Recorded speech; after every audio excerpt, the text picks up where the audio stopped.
Hey guys, before I begin my review and the video that you clicked on to watch, I want to talk about why I've been gone, the last week or two.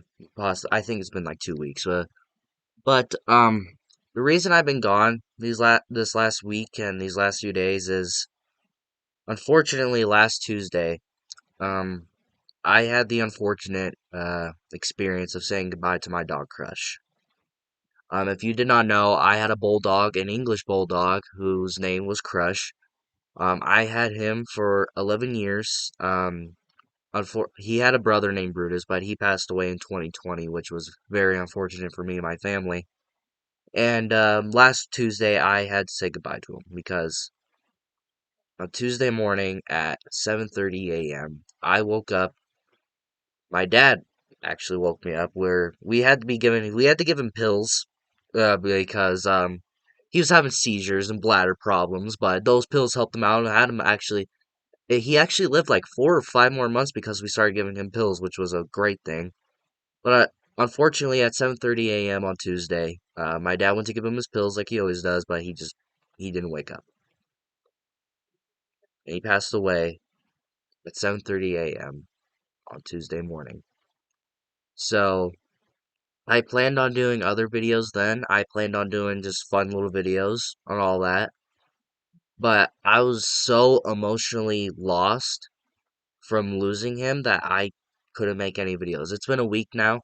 I've recovered well. I, I've I've kind of been okay with death because death is something I've been okay with, really. But that I just wanted to get that out of the way.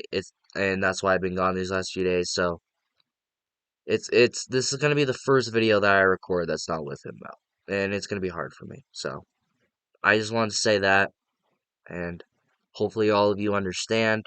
If you don't, I'm sorry, but that's just the way it is.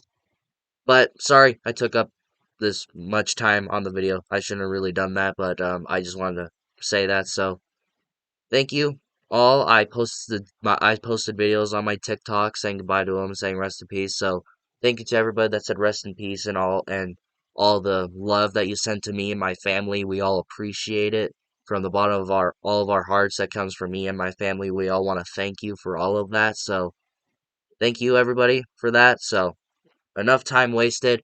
I'm going to get to my review in the video that you clicked on. So it's good to be back and let's get along with it.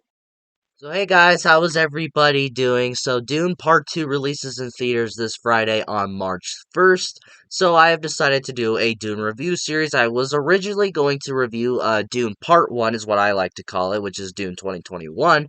I decided to go ahead and review the 1984 original Dune, which no, that does not mean the 2021 version is a remake. It's a re-adaptation of the book series, which I also want to get this out of the way. I have never read any of the Dune books. I'm sorry, I haven't. Those books are humongous. There's a lot of shit going on with the books. I don't have enough time to read, like, how many books are there? Let me know in the comments. I seriously don't know. But yeah. So I would never have time to read the books because I'm not a big reader also. I just never got around to it. So if you're looking for me being like a big Dune nerd throughout this video or these next few videos, don't expect that.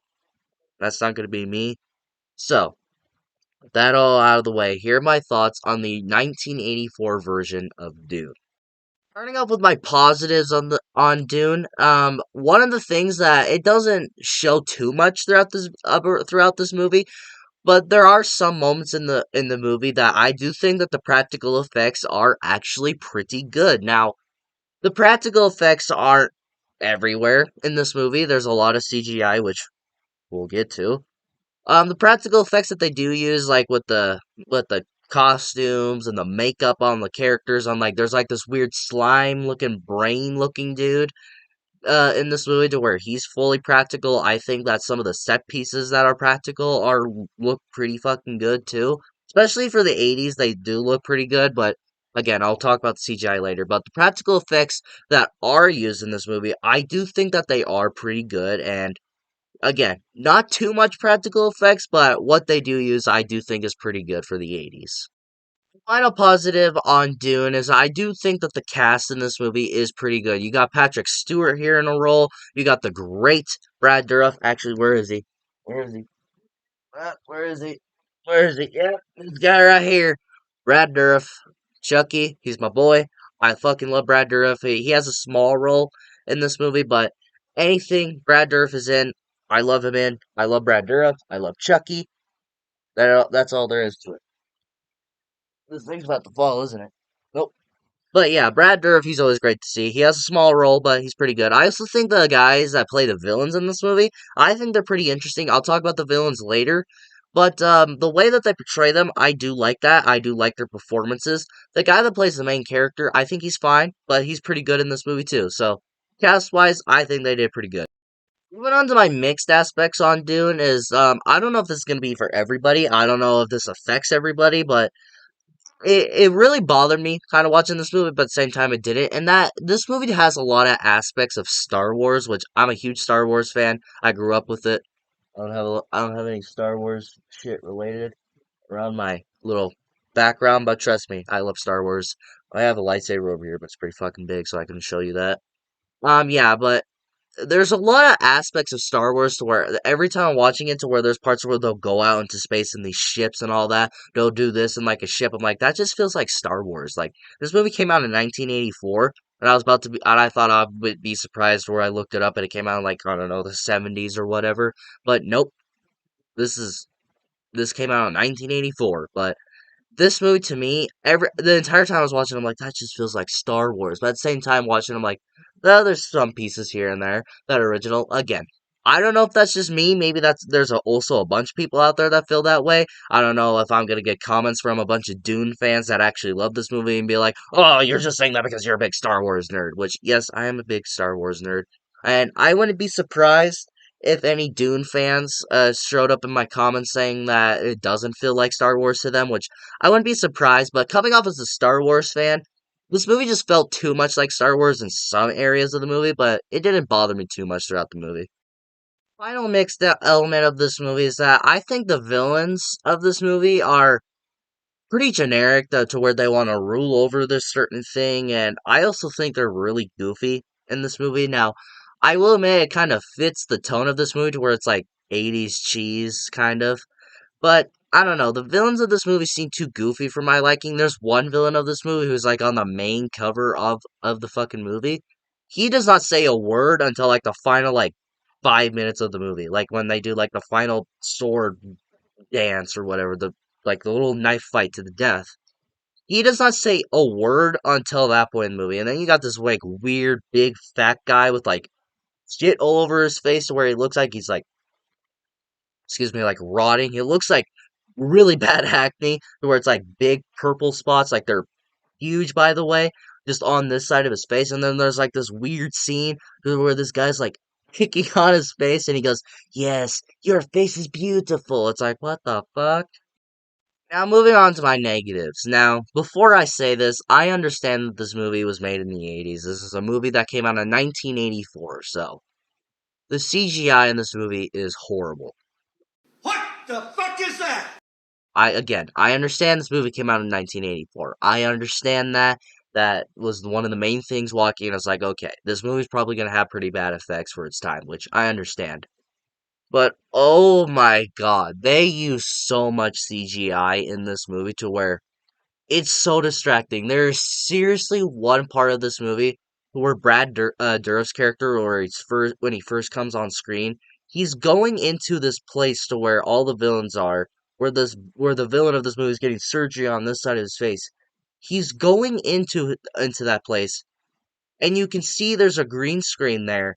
But on one side of the green screen, they didn't even bother to finish to where there's like it looks like there's stars on on it a little bit, and then and then the rest of it is just a wall, like a metal wall with just green stuff behind it, and you can clearly tell it's the green screen. It's like, did did you guys just give up at the end of the movie? It's like, okay, I don't care, just put the movie out. And then there's scenes to where you can just tell that they didn't even bother to put CGI in there, and you could just see just a green screen. It's like, what are you guys doing? It's like, and then there's so much CGI used to where there's a part where they're in a ship, and they're going into like the sandy area.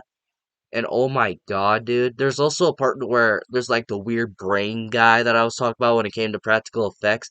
They completely CGI him in one scene in the movie, and he's just floating around and God knows where, and he's just shitting out little water rings. I don't know either.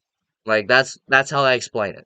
That's what it looks like. It's like, what is this? Like the CGI in the movie. I understand the movie came out in 1984.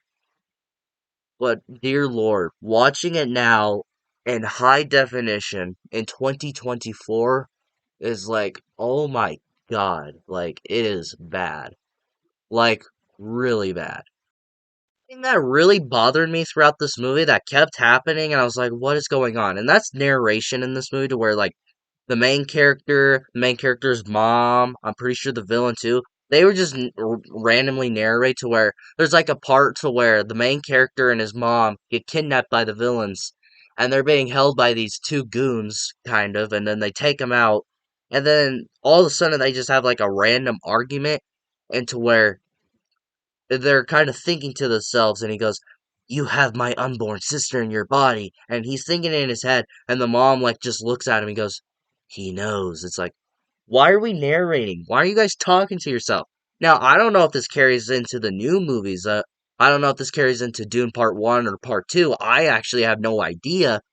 But if that carries on to the rest of the movies, they better do a damn good job because they would just randomly do it to where if nothing was going on, if no characters were talking, they would just think inside their heads. So where there's seriously scenes in this movie to where nobody will be talking, nobody will be doing anything, and the main character will be just thinking to himself. It's like, do you guys have nothing?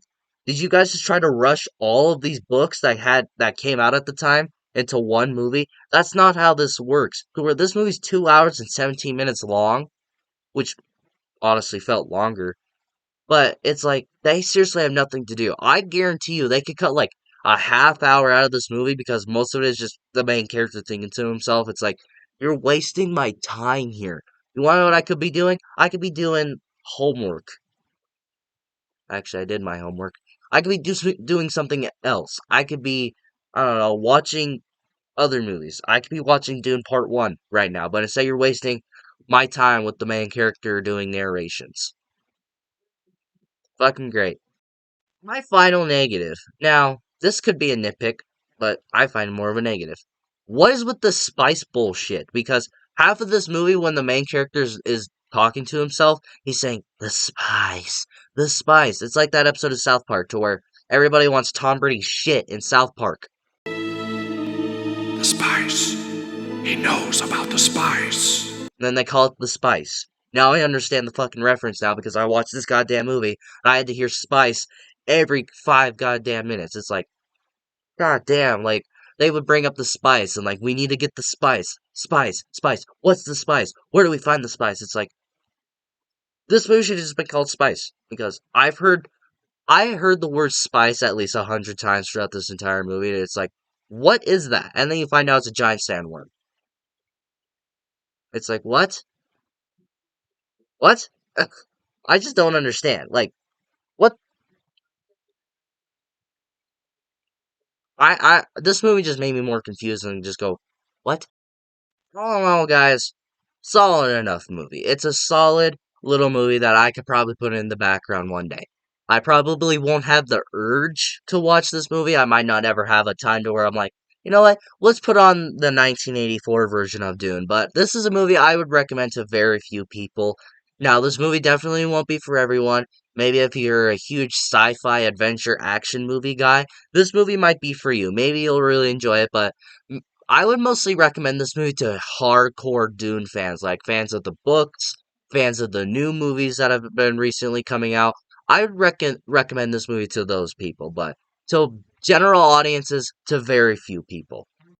What do you guys think of the 1984 version of Dune? Have you seen it? What do you think about it? Do you like this movie? Do you not like this movie? Let me know in the comments below and we will talk about it. If you like this video, like it. If you love it, subscribe with the bell notification so you will get notified for my latest videos. And of course, until next time, I'll see you next time.